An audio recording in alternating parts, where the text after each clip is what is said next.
Hello guys, আসসালামু আলাইকুম। আমি আব্দুর রহমান রাজ, রিয়েলমি অফিসিয়াল স্টোর থেকে বলছি। আজকে নতুন একটা ফোন আমরা ভিডিও করবো, সেটা হচ্ছে রিয়েলমি C75। চলুন এটা আনবক্সিং কি আছে দেখে নেওয়া যাক।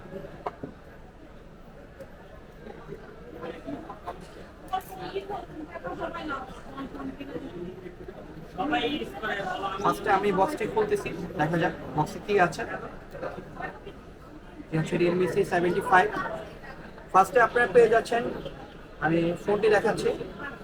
এটা হচ্ছে আমাদের আউটলুকিং ফোন রিয়েলমি C75। সেকেন্ড হচ্ছে এই ফোনটিতে পেয়ে যাচ্ছেন আপনারা 45 ওয়াট একটি দুর্দান্ত ফাস্ট চার্জিং সুপার বুক চার্জার, 45 ওয়াটের চার্জার, এবং এর সাথে থাকতেছে আকর্ষণীয় সি মিউজিক পিন এবং আকর্ষণীয় একটি সিলিকন ব্যাক কেস কভার। আর এছাড়া এটির যে আরেকটি দুর্দান্ত অফার সেটা তো থাকছে পরের ভিডিওতে। আর এই ফোনটিতে আইপি রেটিং 69 ইউজ করা।